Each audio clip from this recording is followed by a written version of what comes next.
guys, and we'll be continuing our titration, this time talking about your redox. We'll be talking about what is redox reaction, what reagents are involved, and how do we exactly compute for the percent purity.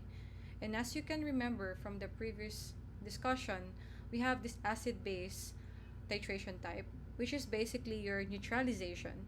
And we're just adding your acid and base, which will bring about a change in pH, and the endpoint is seen as a change in color. Meanwhile, for your redox, you're reacting also two substances that will cancel each other out in some way, and that is your reducing agent and your oxidizing agent. You will be seeing a change in valence, and basically that is your redox. You will be also seeing an endpoint. It could be in terms of a change in color as well, or other means. So we will be discussing only the concept behind redox and how to solve. So remember, we have pharmaceutical substances that we actually measure in terms of quality using your titration. So for example, you're making your ferrous sulfate tablet, and before you could even make the tablet, you have to check for its raw materials, one of which is your API, your active pharmaceutical ingredient. So in this regard, your API itself has to be tested for purity even before you make it into tablets. So take for example, you have here, this is a USP32 monograph, and you can clearly see that your ferrous sulfate as a raw material has a limit in terms of quality. It has to be not less than 99.5% and not more than 104.5%. If you get out of that range, then your product won't be of high quality anymore. And you can also see here that the way to assay this is using titration. So if you read this sentence down here, you could see that the volumetric solution, okay, that's the titrant, if you could remember, is your ceric sulfate. So this will actually tell you that specifically this is serimetry. That's the type of titration, since you're using ceric sulfate as your volumetric solution. Alright, so for safety and efficacy, it has to be at least 99.5% pure. Remember, at the end of the day, we are measuring quality in terms of purity. And so the setup is just the same with your acid-base titration. Up top, this is your T-top titrant. So here, you put your volumetric solution, your VS. And here down, this is your titrand, that is your sample in your Erlenmeyer flask. And also, you have to have a suitable indicator. Remember, instead of an acid and base, remember in your previous slides, or rather vid, if your VS is an acid, you call it acidometry, right? If your VS is an alkali or base, you call it your alkalimetry. In this regard, either one of them can be an OA or an RA.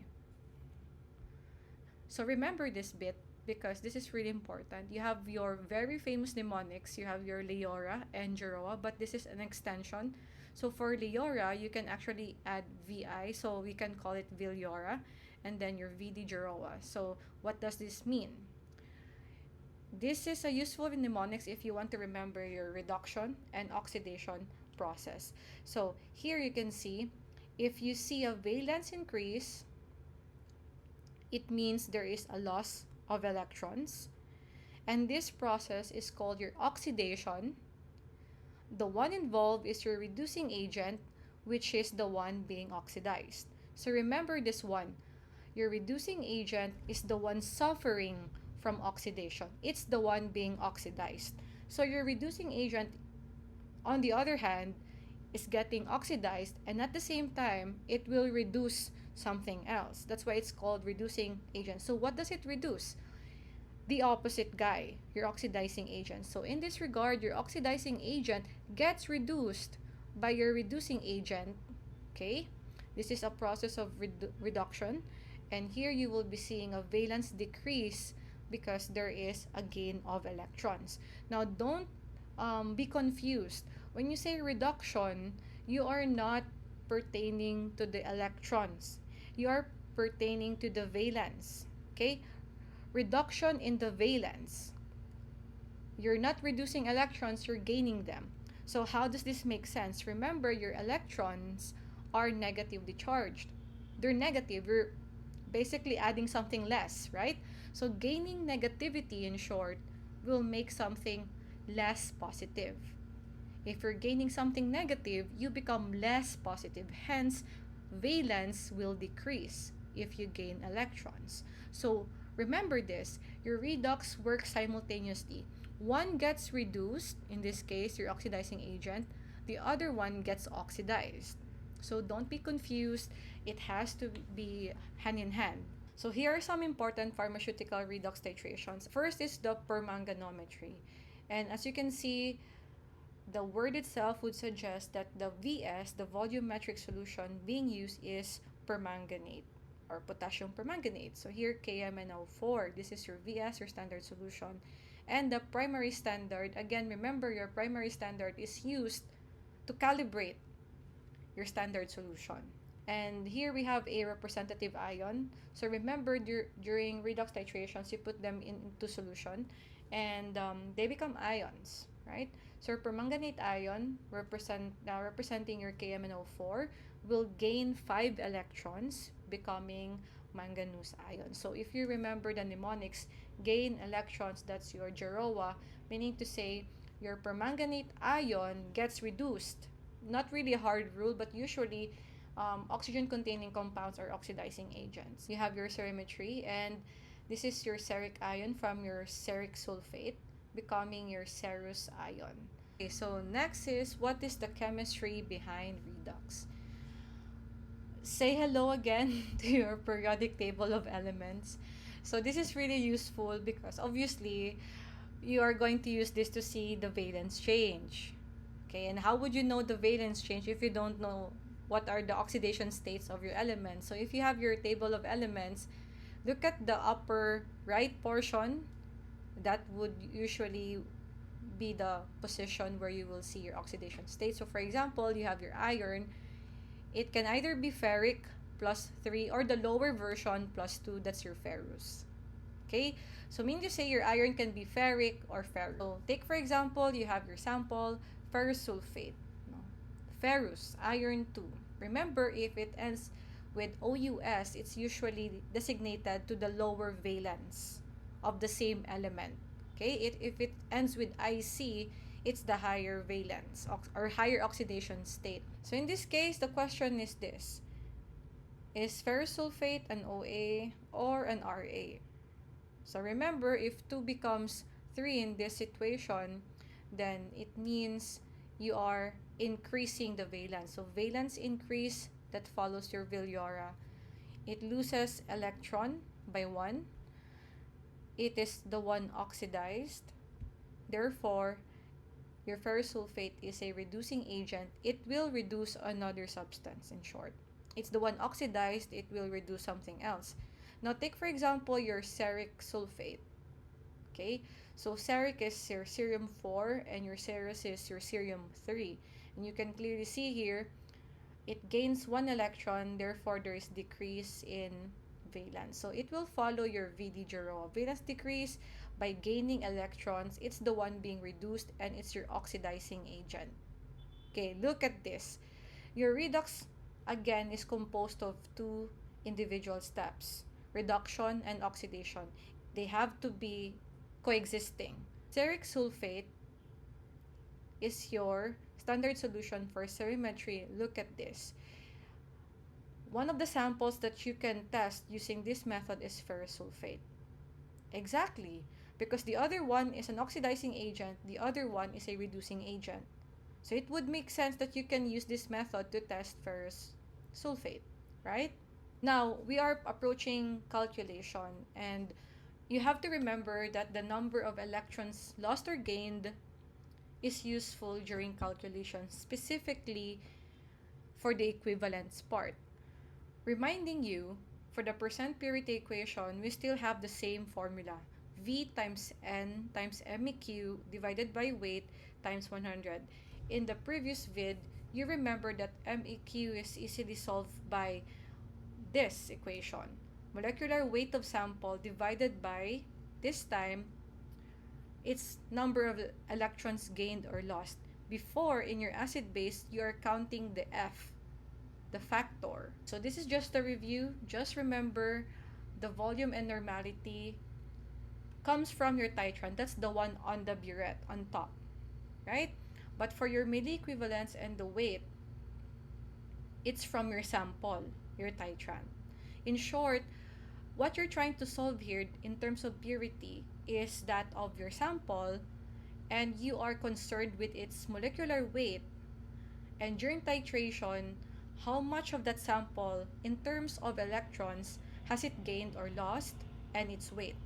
Now, there are two ways for you to solve or know your equivalence. So one method is by counting the number of electrons involved. So your electrons can be gained or lost. So by counting that one, you will know this part. And there's a second method, which is just simply looking at the change in oxidation number. So I've shown you this before, from ferrous to ferric, from ceric to cerous. That is the change in oxidation number. We will look into your type A, and this is kind of overwhelming at first, so just bear with me. This is your volumetric solution. Remember, it's in your burette. And this one goes into your Erlenmeyer flask. This is your sodium oxalate. This one is an oxidizing agent. This one is a reducing agent. So if you're performing redox, one has to be the Ra, one has to be the OA, right? They happen simultaneously. So what you do here is the oxidizing agent gets reduced, okay, by gaining electrons, and the other one gets oxidized by losing electrons. Anyway, you can clearly see here that the number of electrons on the first part and the second part are not the same. 5 electrons here and 2 electrons on the second part. So in order for us to write a balance equation to total those two separate events, reduction and oxidation, we need to make sure that the electrons are equal. So 5 is not equal to 2. How do we make them equal? You have to find the least common denominator. So if you think about it, the number that can be divided by 5 and at the same time can be divided by 2 is 10. Agree? Agree? 10 divided by 5 is possible. 10 divided by 2 is also possible. Okay, so that's the reason why if LCD is 10, then in order for you to get 10, you have to multiply the entire equation by 2. And for this second equation or second portion, to get 10, you need to multiply by 5. So the goal here is to have equal electrons, okay? Okay, applying the same. Now you will focus on your left side of the arrow. These are your reactants. Okay, following? Left side, reactant. So what we do here is multiply the first portion by 2. So this one has 1 coefficient, becomes 2. 8 times 2 is 16. Of course, 5 electrons times 2 is 10. Okay, we're not writing it here because we already know they will be cancelled out. So we have a remaining left side, which is your oxalate. So in this time, you have to multiply by 5. Remember, so 5 times this 1, you get 5C2O4, 2 negative. Okay, now we're done with the left side. Let's do the right side, your products. So your manganese times 2 is this one. 4 times 2 is 8. So we're done with the first layer. Let's proceed to the second layer. You have 2 times 5. That's your 10 carbon dioxide. And again, your electrons is 10. So you can picture out there's 10 electrons here, 10 electrons here. They get cancelled out. Okay? So you're left with this basic equation. Now, this is just representative ions. So they belong to the following reagents, in short. Okay? So KMnO4 supplies your permanganate ions. Okay? Your hydrogens are supplied by your sulfuric acid. In titration, using permanganometry, we use sulfuric acid diluted. So remember, your sulfuric acid contains 2 hydrogens. That's why we just write 8. 8 times 2 is 16. So this is satisfied. Okay, for your oxalate supplied by your sodium oxalate, okay, 5. And then your manganese becomes manganese sulfate. Remember, you are reacting your permanganate with sulfuric acid. Here, permanganate, potassium permanganate with your sulfuric acid. Hence, you'll be forming this product, manganese sulfate. So, 2, 2. Okay? So, next is you're forming byproducts here. So, don't be confused. These are byproducts. So, when you add components, you can actually produce byproducts. Okay? So, these are byproducts. This is sodium sulfate. Remember, this is coming from your sodium oxalate reacting with your sulfuric acid, hence your sodium sulfate. And then your potassium permanganate also reacts with your sulfuric acid, forming your potassium sulfate. And then you have your water here and your 10 carbon dioxide here. Okay, in short, this is the basic requirement, but byproducts may be produced depending on those reagents. So in this case, these are the byproducts produced due to your sulfuric acid being reactive towards your KMNO4, giving you potassium sulfate, and your sulfuric acid also reacting with your sodium oxalate, forming your sodium sulfate. Okay, these are byproducts again. Method B is change in oxidation number. That was quite stressful, right? Because you're looking at so many components. That's why your method B is actually my favorite or my preferred way, since we're just here to understand what equivalent to use. We don't really mind about, knowing the entire reaction process. But it really depends on your goal. But we need to simplify because we're just studying about the equation. Now, for your change in oxidation number, these are the following rules that you need to remember by heart. Free or uncombined element, the oxidation state is 0. Hydrogen always has a value of +1. Oxygen, except peroxides, -2. Metal, in combination, is usually positive. So metals usually +1 on this column, +2 on this column. The oxidation number of a radical or ion is that of its electronic charge with a correct sign attached. So let's look into this using examples. And if it's a compound, remember, compounds are neutral. So when you have a compound, it's composed of a cation, anion, together they neutralize each other, positive and negative. The net charge is 0. This is your potassium permanganate still, no? Using the same example, comparing with your method A, it becomes your manganese sulfate. Alright, so this is easier because you're not looking at the entire equation, you're just focusing on one chemical. Okay, so the question is this: how would we know what is the factor in your MEQ equation? By knowing the change in oxidation number. So to do that exactly, you have to remember the rules. The entire compound here is neutral. Okay, the charge is 0. Hence, you can just simply write it like this: the entire charge is 0. Now, we have to know the individual charges of your elements present. Potassium is +1. It belongs under your first column of your table of elements, your family 1A. So that's why it's +1.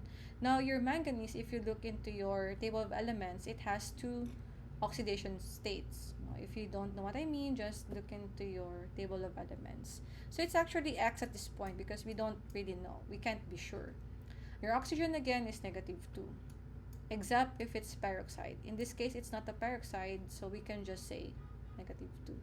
So now, adding up all the charges, it has to be 0, right? That's the rule.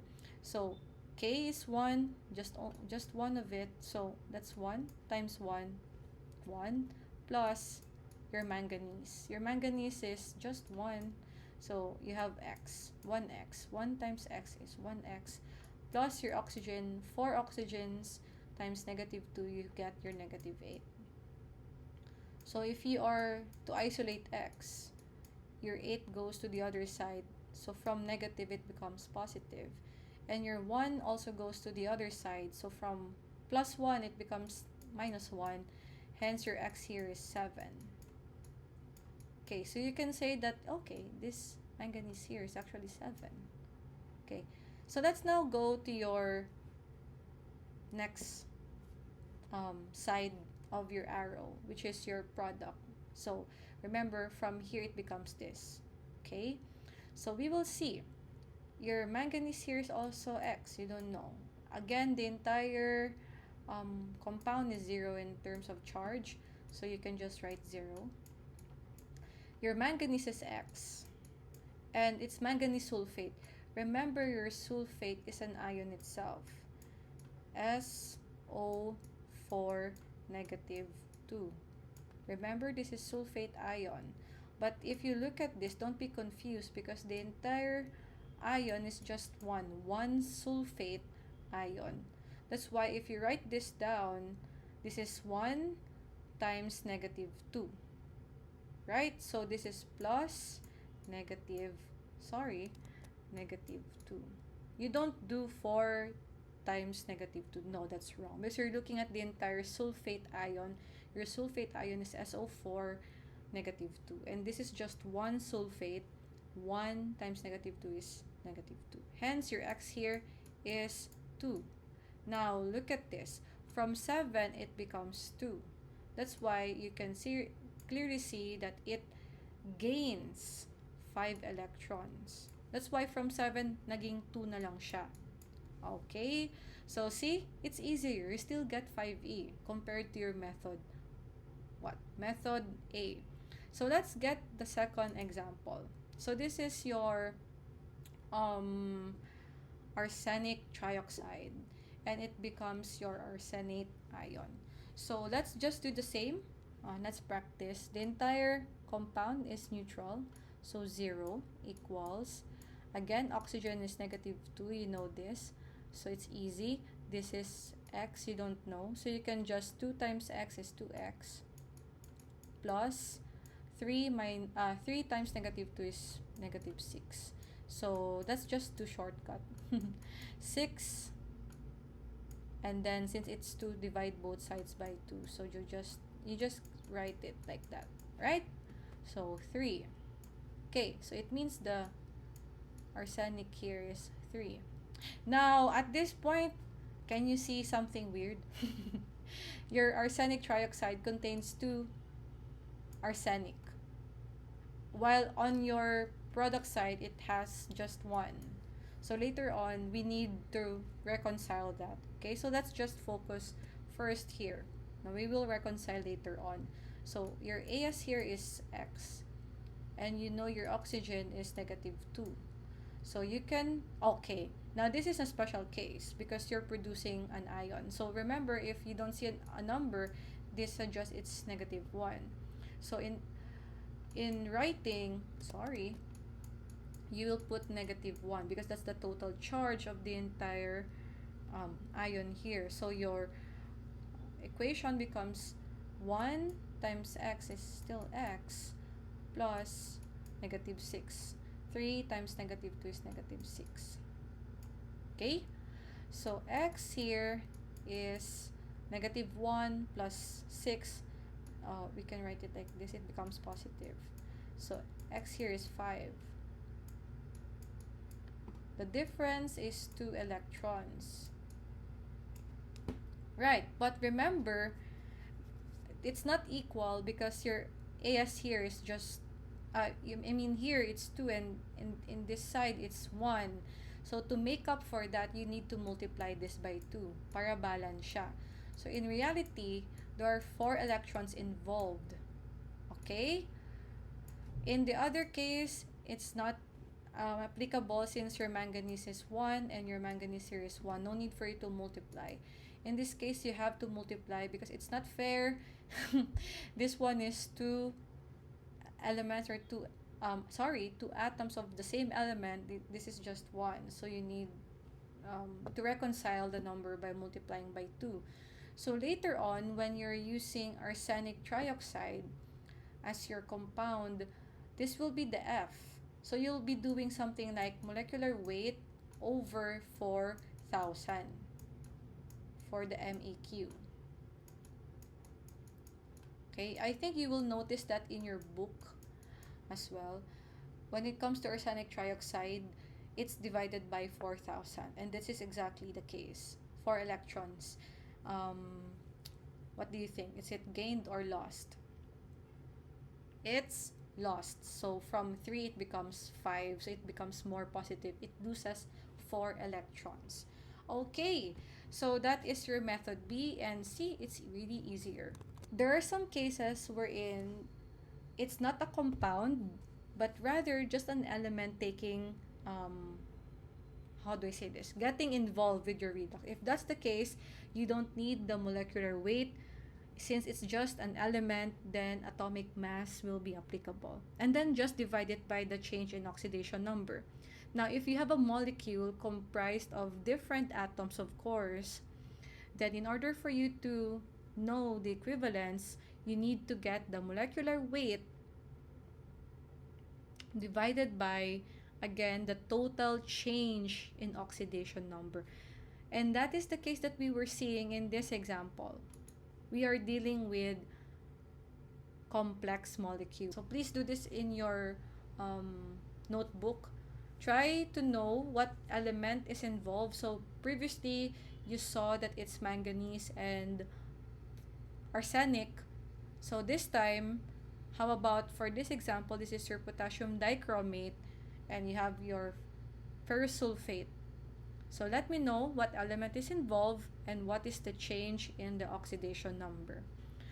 Now, to sum it up, these are the 2 ways to do it. Method A looks like this. You are concerned about the number of electrons lost or gained. So this is like a life hack, right? So we were doing it correctly with the potassium permanganate, 5 electrons. If you're using method A. If you're using method B, looking at the oxidation number, it's still the same. You see 5, right? Under sulfuric acid, you have this from 7 to 2. So the difference is 5. So remember, you're still dealing with the same concept presented in a different way. Again, we have a sample case. So this is the real application of what we're trying to learn a while ago. And again, the only hard part is your equivalence. So let's take, for example, you have a substance, sodium oxalate, and the weight is 0.3575 grams. So you are given the molecular weight. You have to solve it for yourself. It's not reflected here, but you have your chemical formula. And then you have your volume of your Vs consumed is 40.2 ml, and the normality is 0.1 N. Okay, so to assign the numbers, here is your Vs, here is your sample. You're asked to solve for the percent purity of your sodium oxalate. Okay, so going back, this is your equation. Okay, so we can just plug in the numbers, 40.2 ml times 0.1 N, and you know your weight is 0.3575 grams. So we are going to solve for the MEQ. So remember, your sample here is your sodium oxalate.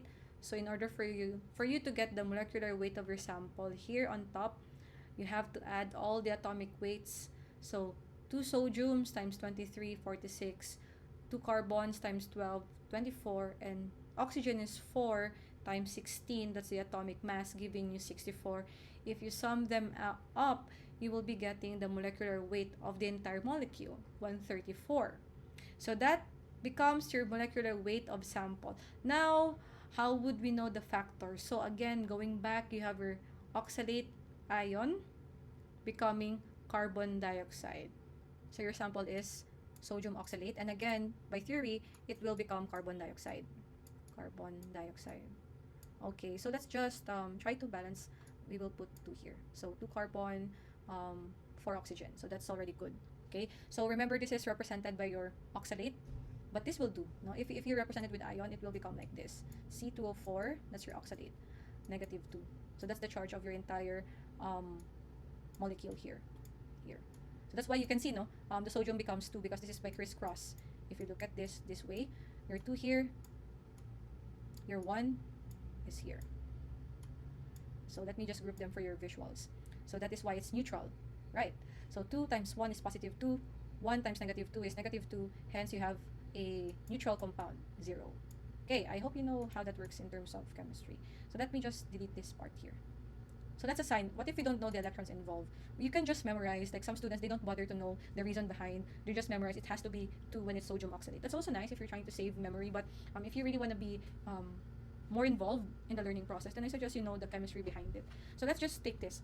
Sodium is +1, okay? You don't know your carbon. Carbon has multiple oxidation states.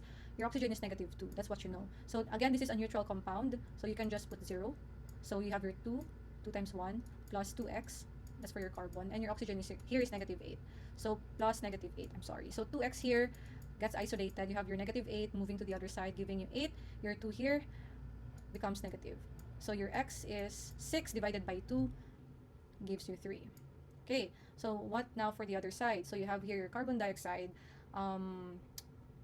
Okay, so supposing that you don't balance it, let's just not balance it for now, okay? So we can just forget that this exists for the meantime, like what we did with arsenic. So we can just simply assign it this way. It's still 0, okay? Your carbon is x, oxygen is plus -4, so your x here is 4, right? So you can see the difference is 1 electrons, but again, you have to balance out, okay? So you know this is not balanced, you have to add 2, so that's why you're multiplying by 2. So that's why it's 2 electrons. You are what? You are losing 2 electrons from 3 to 4, but since again 1 molecule of this gives you 2 molecules of carbon dioxide, you need to multiply by 2. Okay, so that's why later on when we or oxalate, your sodium oxalate, you know that the denominator is 2, right?